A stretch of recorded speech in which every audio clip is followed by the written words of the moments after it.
Good morning সকলকে। আজ আমরা যাচ্ছি শান্তিনিকেতন, তার সাথে যাব তারাপীঠ। একদিনের একটা ছোট্ট ট্যুর আজকে যাওয়া, কালকে রিটার্ন করব। আমাদের ট্রেন অ্যানাউন্স হয়ে গেছে, আমরা এখন নৈহাটি স্টেশনে। আমাদের আজকে যাওয়ার ট্রেন সকাল 7:56 নৈহাটি থেকে বোলপুরের উদ্দেশ্যে 13187 মাতারা এক্সপ্রেস। ট্রেনে ওঠার আগে শেষ মুহূর্তের এখন প্রস্তুতি চলছে।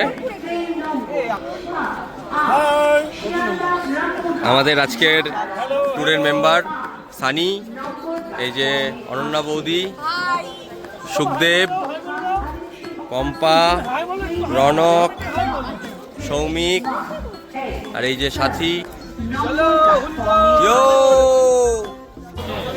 আমাদের ট্রেন এখন নৈহাটি ঢুকলো। ট্রেন নির্ধারিত টাইম থেকে 10 মিনিট লেটে ঢুকেছে।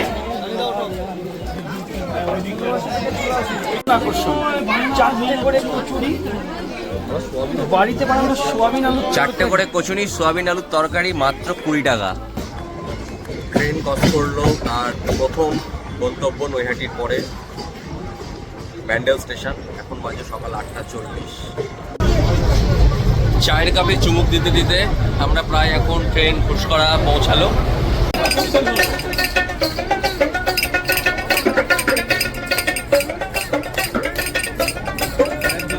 লোকে বলে লালনী ফকির কোন জাতির ছেলে, লোকে বলে লালনী ফকির কোন জাতির ছেলে। মানুষের মন শত নয় ভাই, মানুষের মন শত নয়।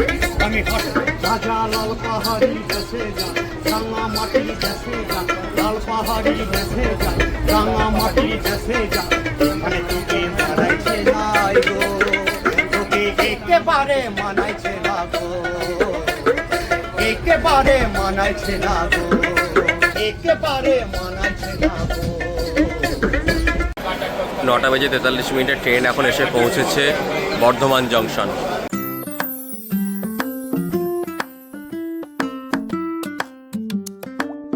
আমরা ঠিক সকাল 10:30 এসে পৌঁছালাম শান্তিনিকেতন বোলপুরে। শান্তিনিকেতন স্টেশন থেকে বাইরে আসার পরে আমরা এখানে টোটো করলাম, যে রিক্সা আছে। আমাদের এক একটা গাড়ি বার্গেন করে রেট পড়লো 800 টাকা করে। প্রথমে 1800 টাকা করে এক একটা গাড়ি বলছিল, তো আমরা আগে ব্লগ দেখে এসেছিলাম, সেখান থেকে দাঁড়িয়ে আমরা বার্গেন করে 800 টাকা করে এক একটা গাড়ি ঠিক করেছি। হিন্দি ভবন, হিন্দি ডিপার্টমেন্ট পরে হচ্ছে চীনা, ওটা হিন্দি ভবন, হিন্দি ডিপার্টমেন্ট। ওর পরে হচ্ছে চীনা ভবন, চাইনা ডিপার্টমেন্ট ওর পরে আছে। এইখানে হিন্দি ভবন ইন্দিরা গান্ধী ক্লাস করে গেছেন 11 মাস। সেন্ট্রাল অফিস হচ্ছে এটা, এটা হচ্ছে সেন্ট্রাল লাইব্রেরি বিশ্বভারতী ইন্দ্রসন থাকার।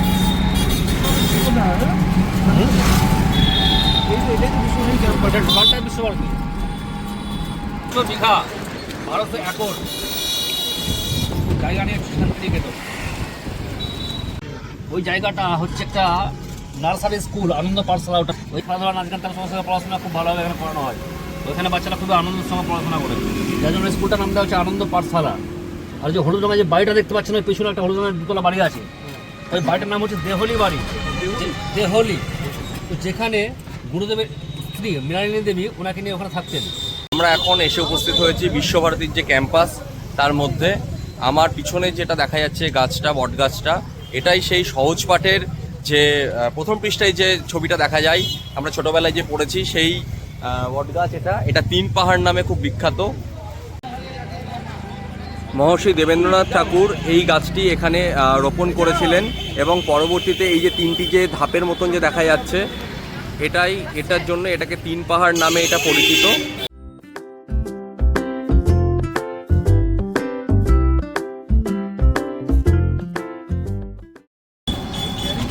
এটাই হচ্ছে কঙ্কালীতলার প্রধান যে তোরণ। আমরা এখন এই প্রবেশ করলাম। বোলপুর থেকে স্টেশন থেকে কঙ্কালীতলা আসতে প্রায় মোটামুটি সময় লেগে গেল আমাদের 30 মিনিট। আমরা এখন প্রবেশ করছি কঙ্কালীতলা। এই কঙ্কালীতলা হচ্ছে যে 51 সতীপীঠ আছে, সেই সতীপীঠের একটা পীঠ হচ্ছে কঙ্কালীতলা। আমরা অবশেষে এসে উপস্থিত হলাম কঙ্কালীতলায়।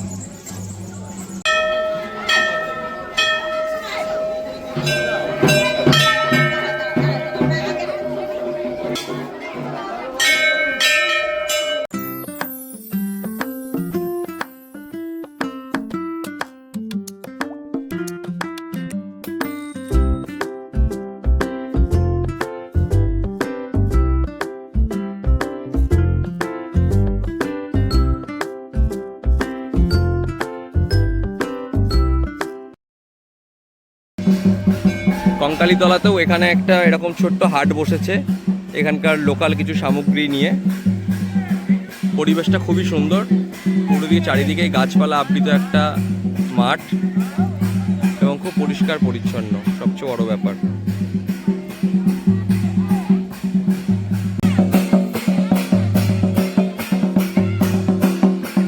এখানে চলছে ছৌ নাচের তালে তালে নৃত্য। আমাদের সবাই এখানে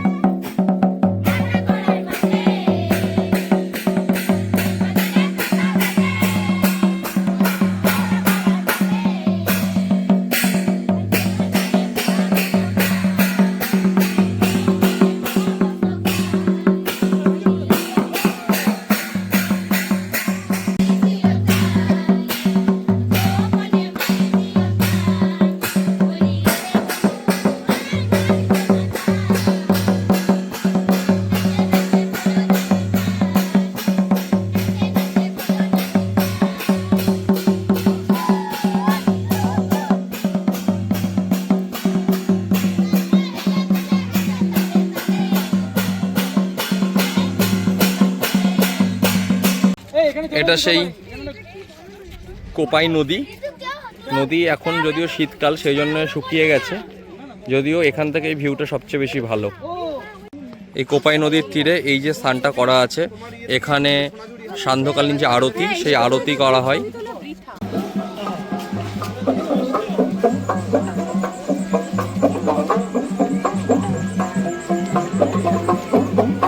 কঙ্কালীতলায় এখানে যে 51 সতীপীঠের যে একটা পীঠ এখানে পড়েছিল, এখানেই মায়ের যে কোমরের অংশ পড়েছিল সেটা এই কুণ্ডের এখানেই পড়েছিল।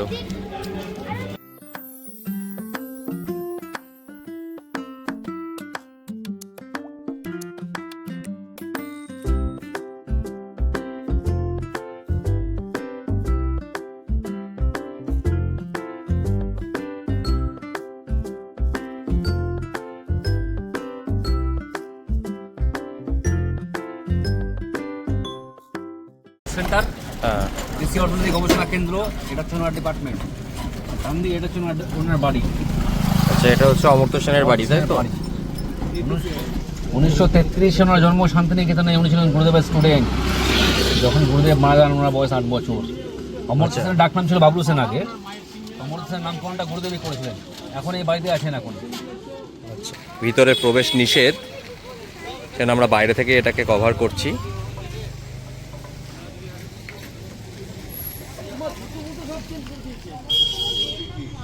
এটি সেন ওইদিকে সাইনবোর্ডে দেখতে পাচ্ছেন, ওই এটি সেন দিয়ে ওনার বাবা মা, ওনার 3 জনের নামে এই বাড়িটি। ওনার বাবার নাম হচ্ছে আশুতোষ সেন, এটি সেন দিয়ে। ওনার মায়ের নাম হচ্ছে অমৃতা সেন। আর অমর্ত্য সেন নামটা দিয়েছিলেন রবীন্দ্রনাথ ঠাকুর।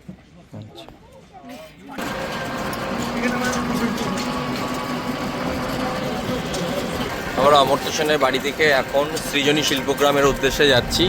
বাদিকে যে গ্রাউন্ডটা দেখা যাচ্ছে, এটা বিশ্বভারতীর যে শারীর শিক্ষা বিভাগ, মানে ফিজিক্যাল এডুকেশন ডিপার্টমেন্টের এটা মাঠ এবং ওটা ডিপার্টমেন্ট।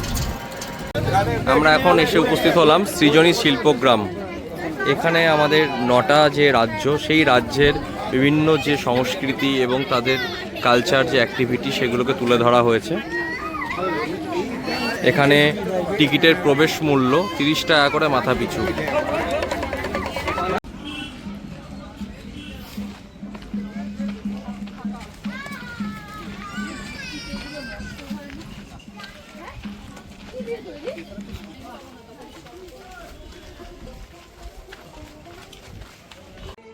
এটা হচ্ছে পুতুল গ্রাম, পুতুল ঘর।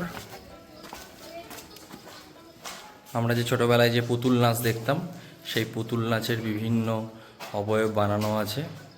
এই যে এখানে কিছু মুখোশ বানানো আছে, খুব সুন্দর।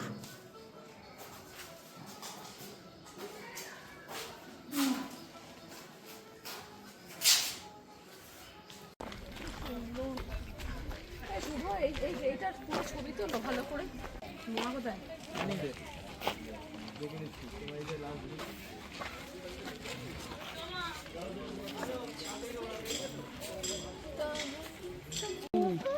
দাঁড়াবি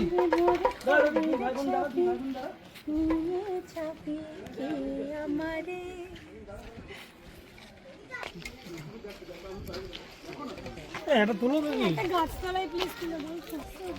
এখানে বিভিন্ন রাজ্যের যে সংস্কৃতি, সেখানকার যে কৃষ্টি সংস্কৃতি, সেগুলো তুলে ধরা হয়েছে এই সৃজনী শিল্পগ্রাম যে অংশটা তার মধ্যে দিয়ে।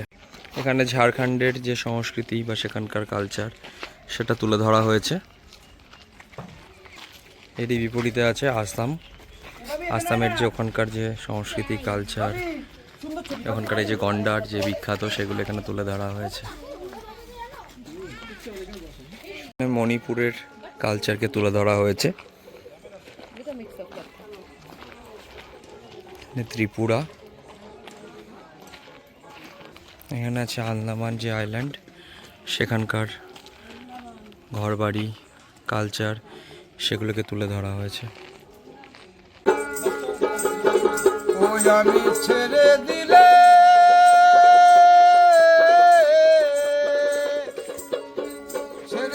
সোনার বউর আর তো পাবো না, লাগো না আর তো পাবো না, না না না লাগো না, ছেড়ে দেব না, তোমায় আপন করে রাখিব, ছেড়ে দেব না।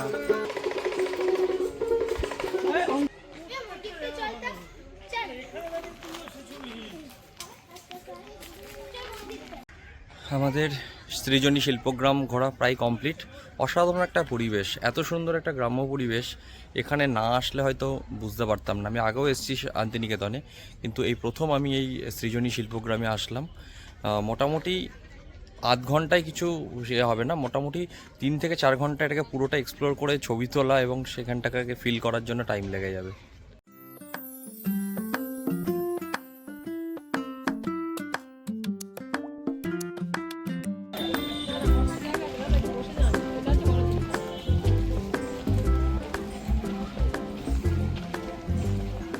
আমরা এখন বেরিয়ে যাচ্ছি সৃজনী শিল্পগ্রাম থেকে।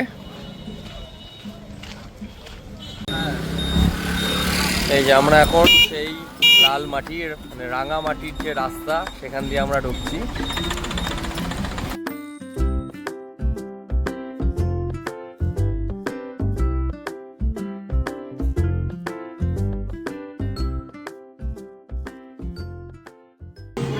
আমরা এখন দুপুরের যে লাঞ্চ মধ্যাহ্ন ভোজনের জন্য আমরা এখন এসে উপস্থিত হয়েছি রানী কুঠিরে।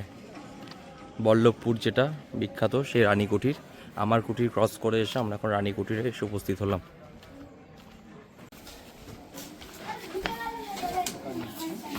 অ্যাম্বিয়েন্সটা সত্যি অসাধারণ। আমাদের যদিও ইচ্ছা ছিল রামসাম ভিলেজে আমরা লাঞ্চটা করব, কিন্তু আমাদের যে টোটো দাদা তিনি বললেন যে তোমরা এখানে করো, এটা সবচেয়ে বেশি ভালো হবে। সত্যি দারুণ অ্যাম্বিয়েন্স।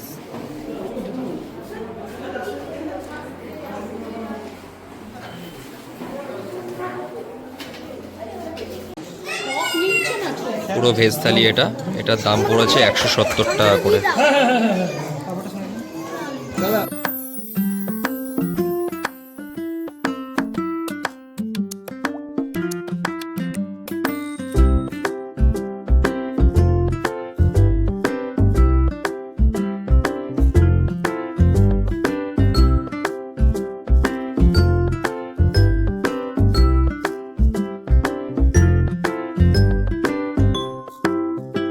বাদিকে প্রকৃতি ভবন, ন্যাচারাল আর্ট মিউজিয়াম। আমরা প্রায় সোনাঝুরিহাট চলে এসেছি।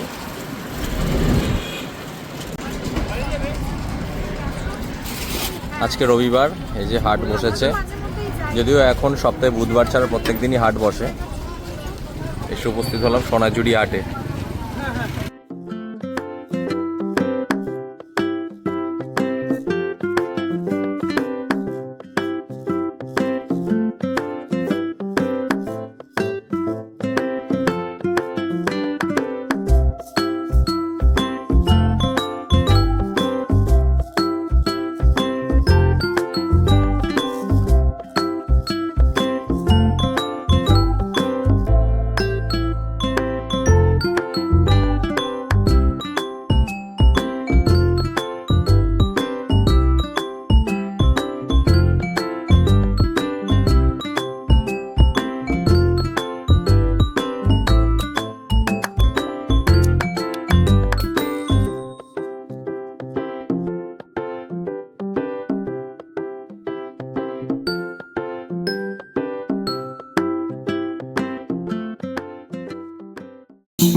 এটা হচ্ছে বিশ্বভারতীর উপাসনা গৃহ। প্রত্যেক বুধবার এখানে উপাসনা করা হয়।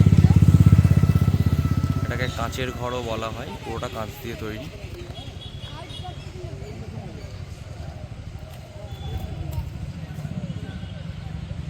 আমাদের একদিনের যে বোলপুর শান্তিনিকেতন যে সফর ছিল সেটা শেষ। আমরা এখন শান্তিনিকেতন স্টেশনে প্রবেশ করছি। আমরা আজকে এখান থেকে চলে যাব তারাপীঠ। দাদা আমাদেরকে খুব ভালোভাবে গাইড করেছে। দাদার নাম্বার আমরা ডেসক্রিপশন বক্সে দিয়ে দেবো। আপনারা আসতে চাইলে দাদার সাথে যোগাযোগ করুন। দাদা খুব ভালোভাবে অল্প সময়ের মধ্যে খুব গাইড করে ঘুরিয়েছে। আর অবশ্যই দাদার চ্যানেলে ভিডিওতে অবশ্যই লাইক দেবে, আর ভিডিও ভালো লাগলে শেয়ার করবে। Thank you. আর অবশ্যই চ্যানেল সাবস্ক্রাইব করে দেবে। থ্যাংক ইউ, ধন্যবাদ। এখন বাজে 4:15। দাদারা কোনো সঠিক সময় আমাদেরকে স্টেশনে নামিয়ে দিয়েছে। আমাদের ট্রেন 4:26 হাওড়া সাহিবগঞ্জ এক্সপ্রেস। আমরা এখান থেকে রামপুরহাট স্টেশনে যাব। কিছু বাকি রাখতে হবে, পরের বার আসতে হবে।